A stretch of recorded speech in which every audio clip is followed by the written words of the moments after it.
Assalamualaikum warahmatullahi wabarakatuh. Di sini saya Kartika Ratnasari, anggota dari kelompok 9, akan mempresentasikan tentang medan elektromagnetik. Di sini saya akan menjelaskan subbab 4, 5, dan 6. Di sini pada subbab keempat tentang polarisasi bola kita lihat ada 3 gambar akan dijelaskan itu. Di sini saya akan menjelaskan yang pertama yaitu pada subbab 4 tentang polarisasi bola. Kita lihat pada persamaan 10.27 didapatkan dari gambar 10.8. Gambar 10.8 dan persamaan 10.27 di mana persamaannya adalah sigma B theta sama dengan P cos theta.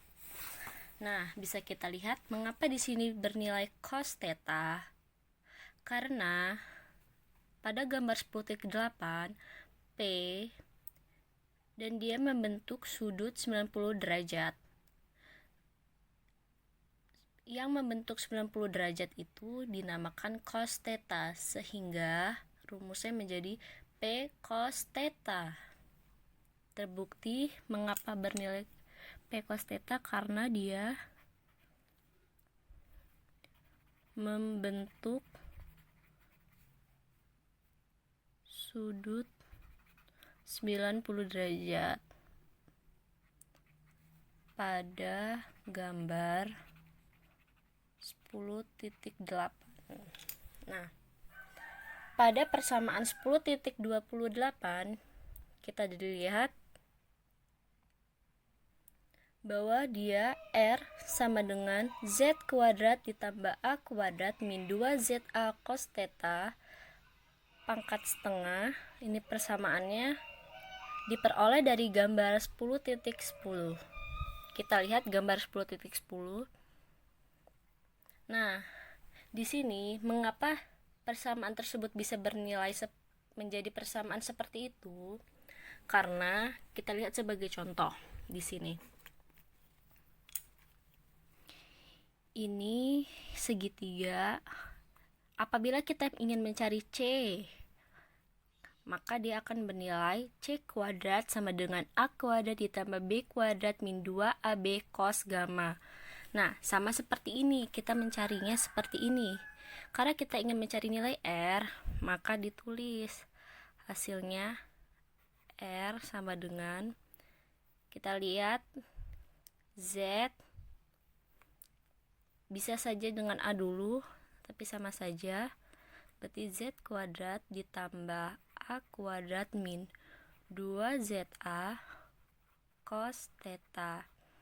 Nah, di sini C kuadrat, sedangkan di sini kita mencari hanya R aja.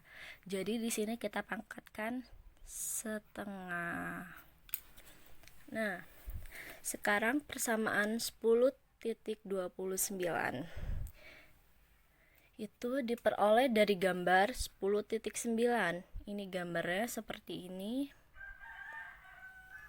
dimana persamaannya yaitu PZ sama dengan 1/4 V epsilon 0 integral 0 sampai 2V integral 0 sampai P cos theta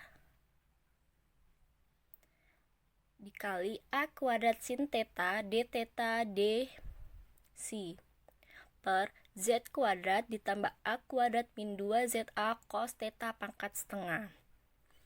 Di sini mengapa persamaan menjadi seperti ini? Kita di sini membahas tentang bola. 1/4 V epsilon 0 karena bola.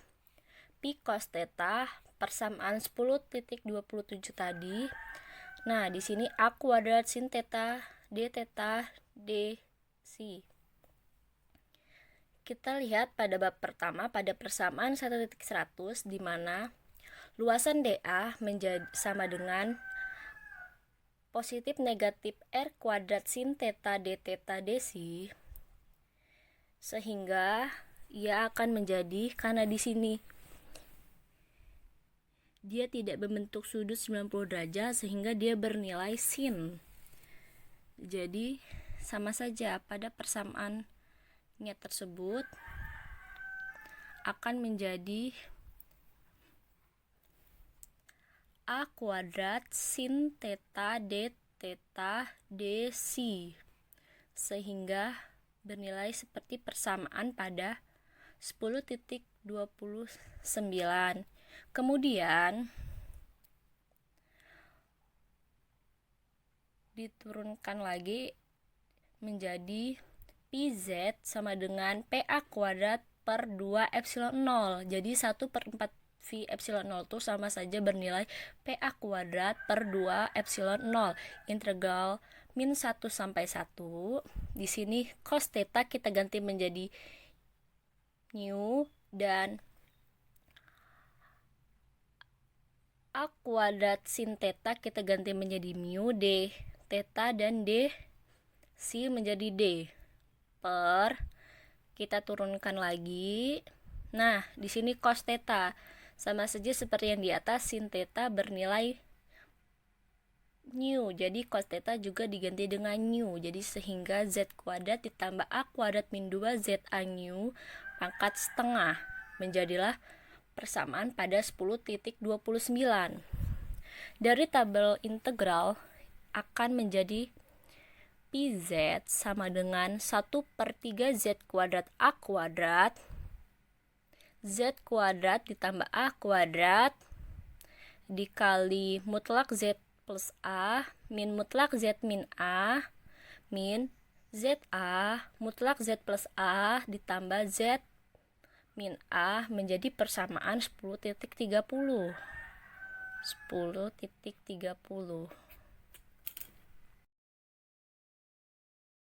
Kemudian yang pertama di luar bola dan yang kedua di dalam bola. Pada polarisasi bola terbagi menjadi dua, yaitu di luar bola dan di dalam bola. Yang pertama di luar bola, persamaan 10.30 menjadi 2A per 3Z karena Z lebih dari A. Kita lihat pada persamaan 10.30 menjadi sama dengan 3Z A kuadrat sama dengan 3Z. Kita lihat pada persamaan 10.31, Pi 0Z sama dengan PA pangkat 3 per 3 epsilon 0Z kuadrat. Kemudian EZ0Z sama dengan minus 2 Pi 0 per 2Z sama dengan 2 PA pangkat 3 per 3 epsilon 0Z pangkat 3. Mengapa di sini menjadi 2 PA pangkat 3 per 3 epsilon 0 pada Z pangkat 3? Kita lihat pada persamaan 10.31 tidak ada 2, karena pada persamaan 10.30 menjadi 2A, kita tambah 2A, tulis per 3Z. Z-nya saja yang ditambah sehingga menjadi Z pangkat 3, jadi Z pangkat 2 menjadi Z pangkat 3, sehingga 3 epsilon 0 Z pangkat 3.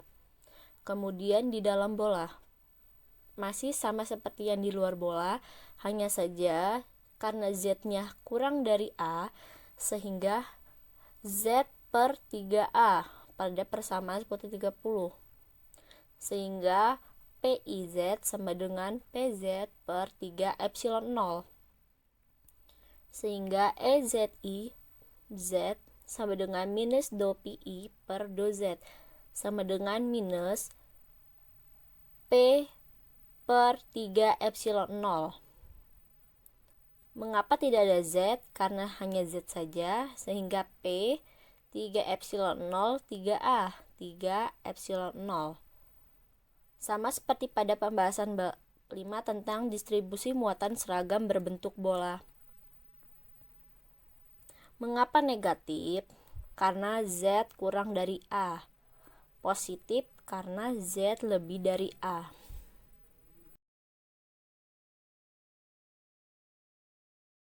Di sini saya akan melanjutkan pada subbab kelima, yaitu sebuah bidang D. Di sini pada persamaan 10.38 mengenai muatan total, di mana rho total sama dengan rho F ditambah rho B sama dengan rho F min delta dot P. Kemudian pada persamaan 10.39 bisa kita dapatkan dari persamaan 4.10 dan persamaan 10.38, yaitu kita ketahui bahwa persamaan 4.10 yaitu rho dot E sama dengan rho per epsilon 0. Kemudian kita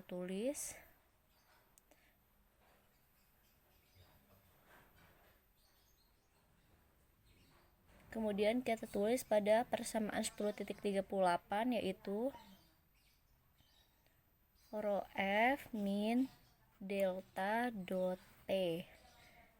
Yang tadi itu delta dot E sama dengan rho per epsilon 0. Kemudian kita tahu menjadi delta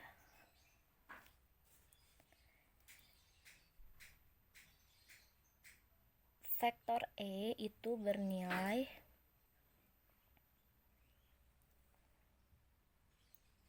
vektor E tetap dan epsilon 0 kita naikkan sehingga epsilon 0 dikali vektor E, P kita pindahkan menjadi positif P, kemudian tinggal rho F.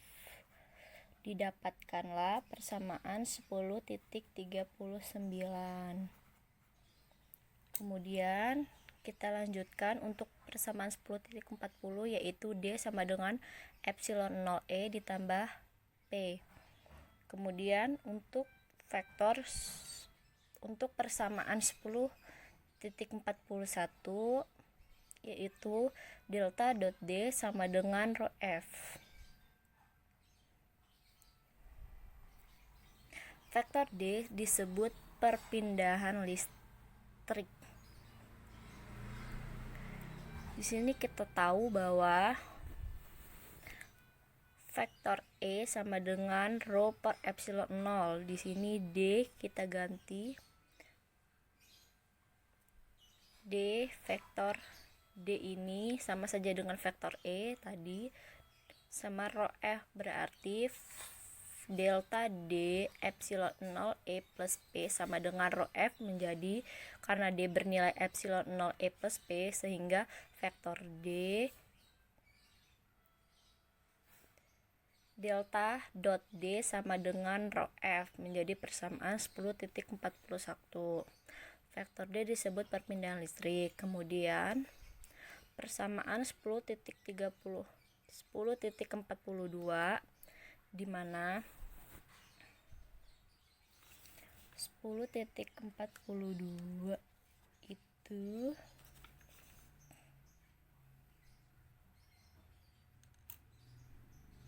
kita tahu bahwa dia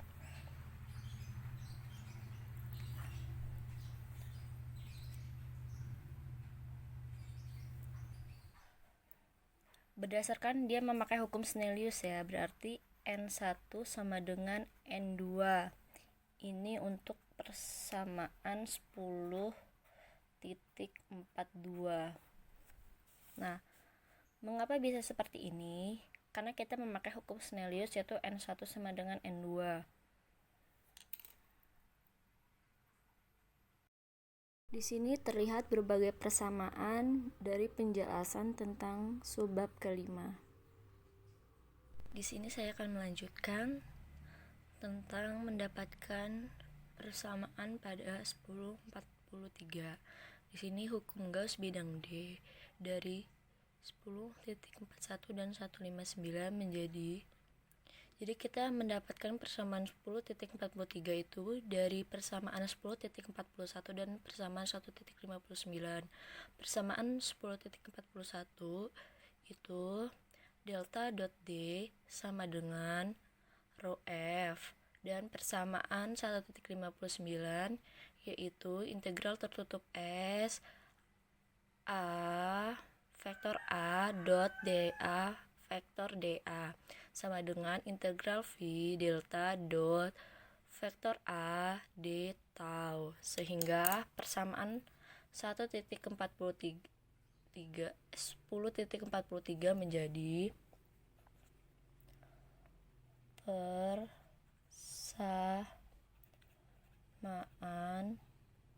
10.43 menjadi, kita lihat persamaan 10.41, kita masukkan delta dot D sama dengan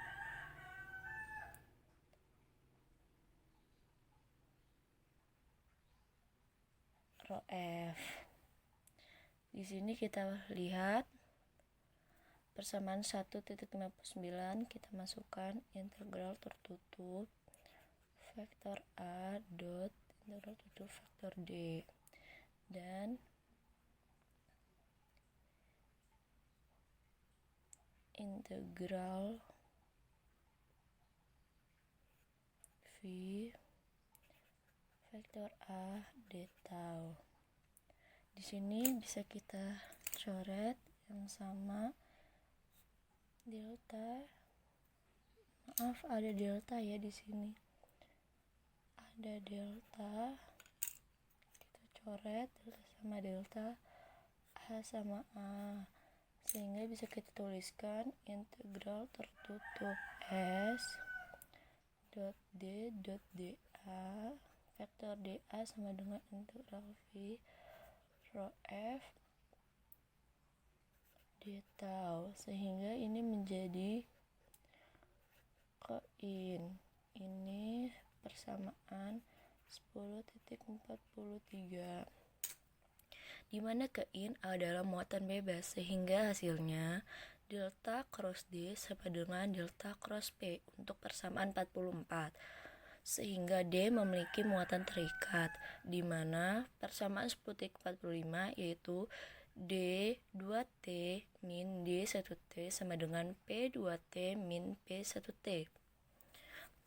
Persamaan 10.45 didapatkan dari persamaan 921 dan 1040. Jadi persamaan ini didapat dari persamaan 921 dan 1040, di mana persamaan 921 yaitu E2T min E1T sama dengan 0, dan persamaan 1040 itu D sama dengan epsilon 0 E ditambah P. Nah, di sini kita lihat ada dua gambar. Di sini saya akan menjelaskan tentang gambar 10.12. Rongga yang digunakan untuk mengukur D di sebuah dielektrik. Mengapa disebut dengan sebuah dielektrik? Karena bidang tersebut tegak lurus dengan D, sehingga rongga tersebut digunakan untuk mengukur D di sebuah dielektrik. Untuk gambar 10.13, bidang D di atas polarisasi bola. Jadi bidang D ini di atas dari polarisasi bola tersebut. Di sini pada subbab yang ke-6 ada klasifikasi dielektrik yang terbagi menjadi 4, yaitu selanjutnya pada subbab ke-5 dengan judul klasifikasi dielektrik. Klasifikasi dielektrik terbagi menjadi 4. Yang pertama, polarisasi permanen. Yang kedua, dielektrik nonlinear. Yang ketiga, dielektrik linear dalam. Yang keempat, dielektrik isotropik linear. Yang pertama, polarisasi permanen. Jika E sama dengan 0, ada dua kemungkinan untuk nilai P 0. Jika PO tidak sama dengan 0, maka bahan hanya terpolarisasi, sehingga memiliki polarisasi permanen atau yang disebut dengan elektret. Jika P 0 sama dengan 0, maka menghasilkan polarisasi yang disebut dengan dielektrik. Contohnya seperti gambar ini, di mana dia hanya akan terpolarisasi apabila PO PO sama dengan 0. Artinya garis lurus pada bidang proyeksi dengan gradien positif.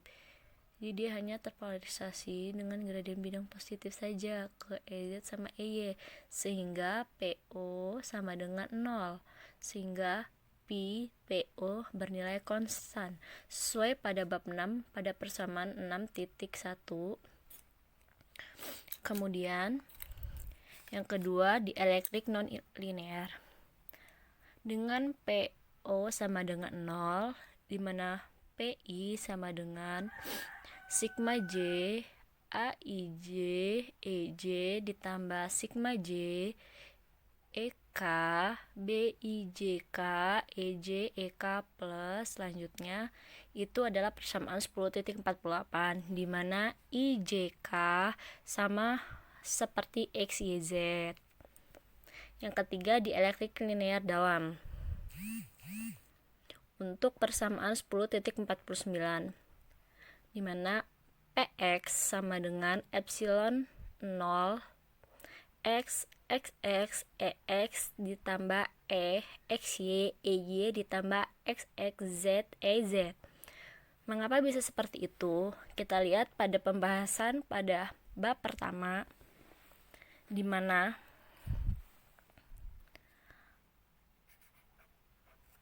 A sama dengan AXX topi ditambah AYY topi ditambah AZZ topi. Kemudian untuk B-nya sama dengan BXX topi ditambah BYY topi ditambah BZZ topi.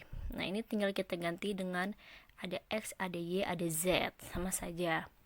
Kemudian kita taruh epsilon 0 karena dia P di elektrik linear dalam, terus kita masukin karena dia X jadi X XX EX plus EXY EY ditambah XXZ EZ. Jadi dia hanya mengikuti kalau dia X, yang diganti hanya ininya saja, tapi dia tetap mengikuti X, Y, Z. Seperti itu selanjutnya untuk persamaan 10.49. Kemudian yang keempat di elektrik isotropik linear. Di elektrik tidak bergantung pada arah E, sehingga dia disebut dengan isotropik karena hanya satu arah saja. Nah, saya ambil contoh sama seperti pada subbab keempat pada gambar 10.3. Jadi dia tuh arahnya itu seperti ini. Jadi dia hanya satu arah saja. Ini nya medan-medan listriknya, maaf. Nih, jadi dia hanya satu arah saja. Ini yang dimaksud dengan isotropik. Arah E hanya satu arah saja. Nah, seperti itu. Sekian presentasi dari saya mengenai subbab 4, 5, dan 6. Apabila ada salah kata saya mohon maaf, dan apabila ada pertanyaan silakan komen di komentar di bawah ini. Terima kasih. Wassalamualaikum warahmatullahi wabarakatuh.